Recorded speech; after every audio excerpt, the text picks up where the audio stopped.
अब यहाँ पर प्रश्न कर लिया कि महादेव का सर्वप्रथम शिवलिंग की उत्पत्ति कहाँ कैसे हुई। तो ब्रह्मा जी कहते हैं, सूत जी कहते हैं कि यह अत्यंत गोपनीय रहस्य है, लेकिन मैं आपको बता रहा हूं। बात उस समय की है जब सृष्टि के आदि में, सृष्टि के प्रारंभ में भगवान श्री हरि शेष सैया पर विद्यमान थे। शेष सैया पर शयन कर रहे थे। उसी समय विधाता ब्रह्मा जी आए। ब्रह्मा जी आए और भगवान नारायण को सोता हुआ देखे, तो देख करके आज ब्रह्मा बाबा को न जाने क्या हो गया। ब्रह्मा जी कहने लगे, उत्तिष्ठ वत्समां पश्य। ब्रह्मा जी आए, नारायण को सोता हुआ देखे तो बोले, उत्तिष्ठ वत्स मां पश्य, हे पुत्र उठो और मेरी तरफ देखो। तव नाथ मिहागत, उठो उठ करके देखो तुम्हारा नाथ, तुम्हारे पिता आए हुए हैं। कितने निर्लज्ज हो चुके हो, पिता के आने पर भी पड़े हुए हो, लेटे हुए हो, मर्यादा भूल गए। अब भगवान नारायण मुस्कुराने लगे, बाबा जी क्या हो गया भाई, ये अचानक से पिता बनने का इनको शौक कब से आ गया। तो प्रभु मुस्कुराने लगे तो ब्रह्मा बाबा नाराज हो गए। एक तो पिता के आने पर उठ नहीं रहे हो, पड़े हुए हो, और ऊपर से हंस रहे हो। सारी मर्यादा तुमने नष्ट कर दी है।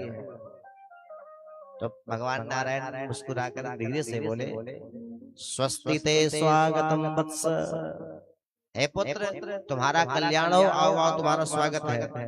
तिष्ठ पीठमिसो मम, आओ मेरे पास बैठो। नारायण ने कहा, हे पुत्र आओ तुम्हारा कल्याण हो, स्वागत है, आओ मेरे पास बैठो। अब ब्रह्मा जी लाल पीले हो गए कि तुम हमको पुत्र कह रहे हो, तुम हमारे पुत्र हो। तो लाल पीले होकर के कहने लगे, उठ पटांग बकने लगे। तो प्रभु नारायण ने कहा कि अरे ब्रह्मा बाबा क्या हो गया भाई, भूल गए मन नाभि कमला जाता, मेरी नाभि कमल से कमल उत्पन्न हुआ, उससे आप पैदा हुए। इस हिसाब से तो पितामह आपका हूँ। ब्रह्मा जी ने कहा, नाना ये बताओ आप कि सृष्टि कौन बना, सृष्टि कौन करता है। तो नारायण ने कहा कि आप करते हैं। बोले जब सृष्टि को मैंने बनाया तो सृष्टि में तो आप आपो को मैंने ही बनाया होगा, आप कोई बाहर से आए क्या। तर्क देखिए ब्रह्मा जी, आप कहीं बाहर से आए हैं, जब सृष्टि को मैंने बनाया है तो आपको मैंने ही बनाया होगा। ये तर्क नहीं, कुतर्क है। अब बात इतनी बढ़ गई, विवाद होते होते इतनी बढ़ गई, तो नारायण ने कहा आप चाहते क्या है। ब्रह्मा जी ने कहा श्रेष्ठता। बोले कैसे सिद्ध होगी, बोले युद्ध करो हमसे। अब श्रेष्ठता के चक्कर में भयंकर युद्ध हो गया, युद्ध प्रारंभ हो गया। अब इसका मतलब ये न समझा जाए कि भगवान नारायण और ब्रह्मा जी आपस में लड़ने लगे, देवता भी लड़ते, लड़ नहीं रहे हैं। ये आज शिवलिंग के उत्पत्ति की भूमिका बन रही है। कैसे, जैसे प्रभु श्री राम वन में चले गए हिरण के पीछे, तो क्या प्रभु श्री राम इतना नहीं जानते थे। इतने पढ़े लिखे विद्वान थे, सारे गुण विद्यमान थे प्रभु श्री राम में, वो ये नहीं जानते थे सोने का मृग नहीं होता है। आज पागल से भी कहते हो सोने का मृग जा रहा है, पागल भी कहेगा सोने का मृग होता है। तो राम जी नहीं जानते थे, लेकिन रावण का वध होना था, लीला को आगे बढ़ाना था। लीला की सिद्धि के लिए प्रभु श्री राम पीछे गए। अरे वाल्मीकि रामायण में स्पष्ट लिखा हुआ है कि जब मारीच हिरण बन के गया ना, तो लक्ष्मण जी ने स्पष्ट कहा कि भैया ये तो मारीच जा रहा है। तो राम जी ने कहा चुप रहो चुप रहो, अभी जानकी जी बोलेंगी, तुमको नहीं बोलना है। तब जानकी जी ने लीला सिद्धि के लिए कहा कि ये मृग चाहिए मुझे। तब श्री राम पीछे गए। लक्ष्मण राम जी को बोलना ही नहीं पड़ा, लक्ष्मण जी पहले कह दी कि मारीच जा रहा है मृग बन करके, कुछ न कुछ उत्पाद करने आ जाए। ठीक उसी प्रकार से ये भूमिका बन रही है किस बात की? बोले आदि शिवलिंग की उत्पत्ति की। बोल शंकर भगवान की जय। अब युद्ध करते करते युद्ध इतना भयंकर हो गया, इतना भयंकर हो गया कि अंततो गत्वा श्री हरि ने माहेश्वर अस्त्र का आवाहन किया और ब्रह्मा जी ने पाशुपतास्त्र का आवाहन किया। जब इस प्रकार दोनों भयंकर अस्त्रों का आवाहन करने लगे तो देखने वाले सारे देवता घबरा गए। ये अभी तो ठीक से सृष्टि नहीं हो पाई, लेकिन जब ये दोनों अस्त्र आपस में टकराएंगे तो आज ही सब कुछ नष्ट हो जाएगा। सृष्टि भाई नहीं, सृष्टि समाप्त पहले हो जाएगी। लेकिन देवता लोग कर भी क्या सकते हैं? देवता लोग बीच बचाव भी कर नहीं जा सकते। क्यों? बोले भाई देखो, जब दो भयंकर बड़े पहलवान लड़ रहे हो आपस में तो 1.5 हड्डी वाले को नहीं जाना चाहिए बीच बचाव करने के लिए। नहीं तो कहीं पहलवान को गुस्सा आ गया और घुमा करके एक दे दिया तो बचाने वाले का गोविंदाय नमो नमः हो जाएगा। तो भाई बीच बचाव वही कर सकता है, या तो दोनों योद्धा के समान बलशाली वो भी बीच में जाए, एक को इधर करे एक उधर करे, युद्ध बंद हो, या फिर उनसे भी श्रेष्ठ हो तो दोनों को पकड़ के बगल कर दे। लेकिन 1.5 हड्डी वाले जाएंगे तो चटनी हो जाएंगे बेचारे। तो देवताओं ने सोचा कि इनके बीच हम जाएंगे तो हमारा कुछ लगेगा नहीं, बल्कि इनके चक्कर में हम अलग मारे जाएंगे। तो क्या करें? सारे देवता भाग के गए कैलाश। बोल शंकर भगवान की जय हो। कैलाश गए और जाकर के महादेव के सामने सारी स्थिति बताई। जब सारी स्थिति बताई तो भोले बाबा रत्नमणि सिंहासन से उठे और उठ करके खड़े भये और खड़े होकर के भोले बाबा कैलाश से अंतर ध्यान हो गए। अंतर ध्यान हुए, इधर दोनों अस्त्र ब्रह्मा जी ने, श्री हरि ने माहेश्वर और पाशुपतास्त्र छोड़ दिया। दोनों अस्त्रों के बीच में एक विशाल अग्नि स्तंभ के रूप में भगवान शिवलिंग के रूप में प्रकट हो गए। बोल शंकर भगवान की जय हो। महानल स्तंभ विभीषणाकृत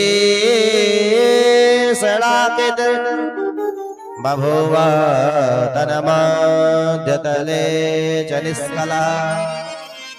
निष्कल रूप में आदि शिवलिंग के रूप में एक जलते हुए स्तंभ के रूप में भगवान शिव प्रकट हो गए, शिवलिंग के रूप में।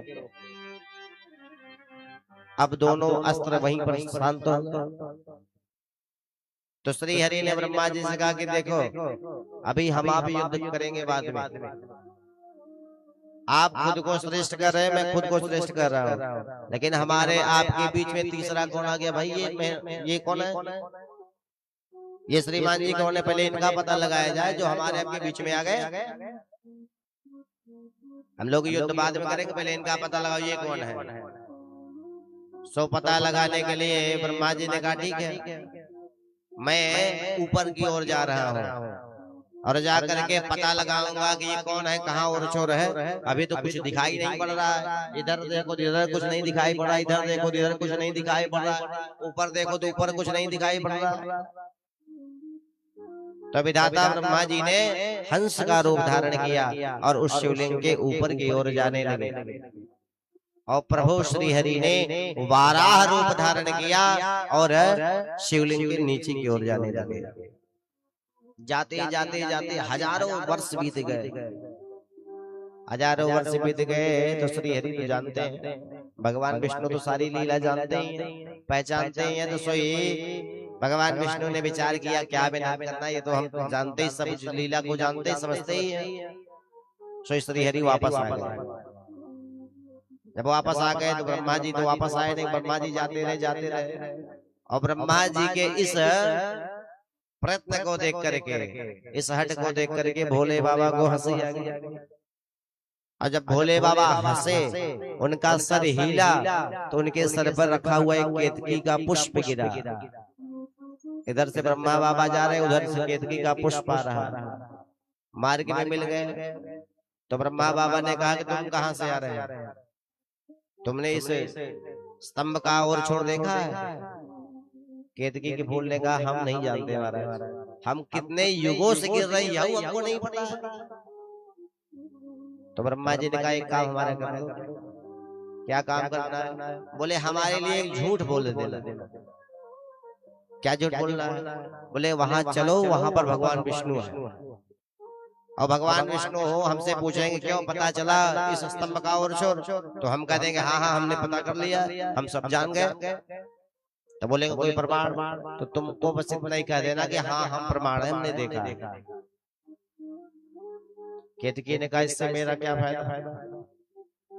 बोले फायदा बहुत है, मैं श्रेष्ठ हो जाऊंगा, मैं सर्वश्रेष्ठ पूज्य हो जाऊंगा, तो मैं भी तुमको सर्वश्रेष्ठ पुष्प बना दूंगा, जो हर पूजा में तुम्हारे उपयोग करेंगे। चारों तरफ तुम्हारी जय जयकार होगी, फूलों के राजा बन के रहोगे, श्रेष्ठता रहेगी पुष्पों में तुम्हारी।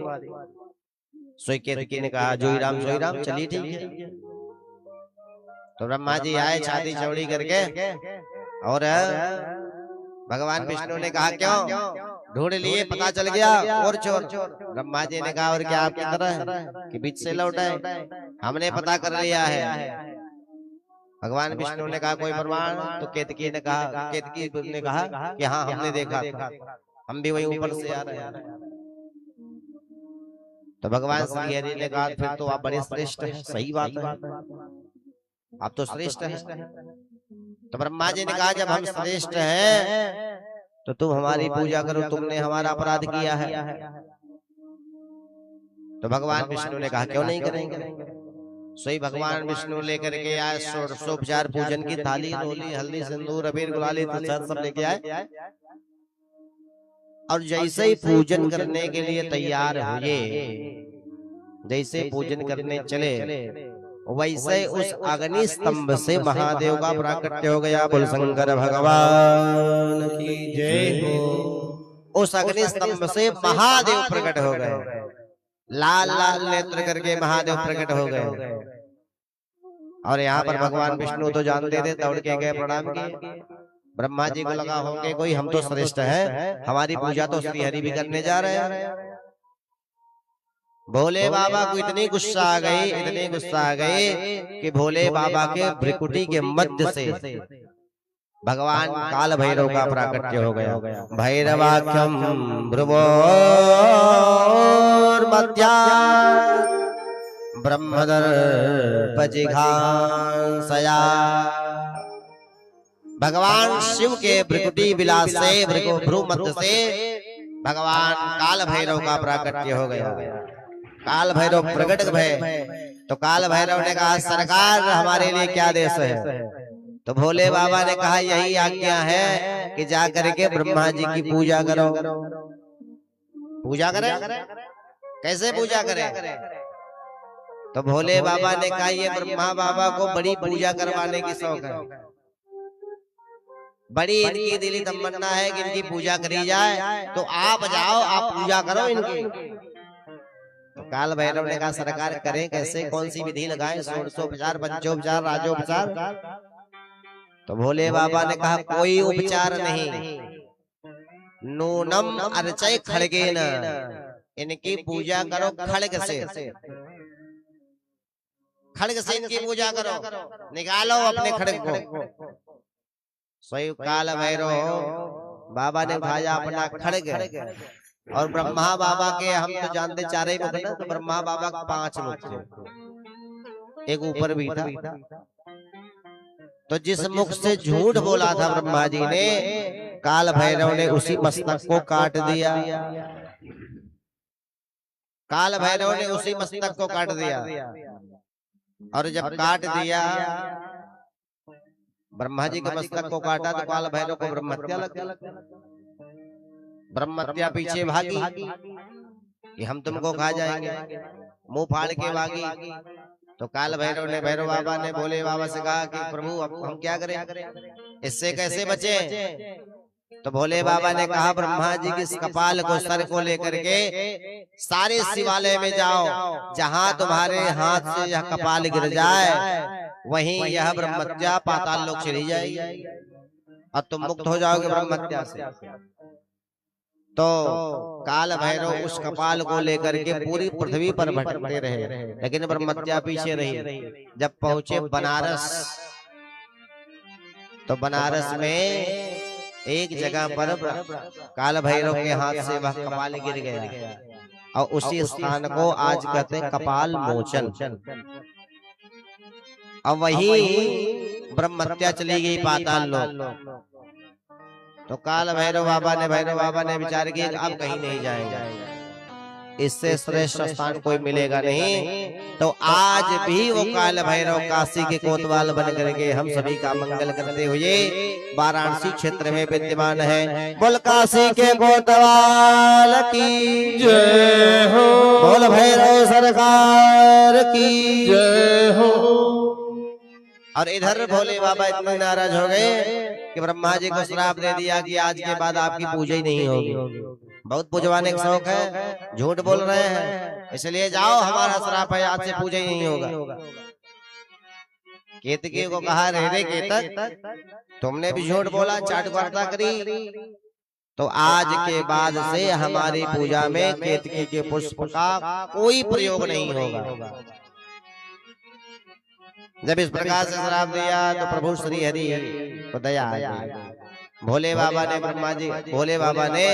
भोले बाबा पूजा करी श्री हरि ने, और बाद में क्षमा याचना करी, ब्रह्मा जी ने भी क्षमा याचना करी। तो भोले बाबा भाई हमने पहले ही बताया आशुतोष है, प्रसन्न हो गए।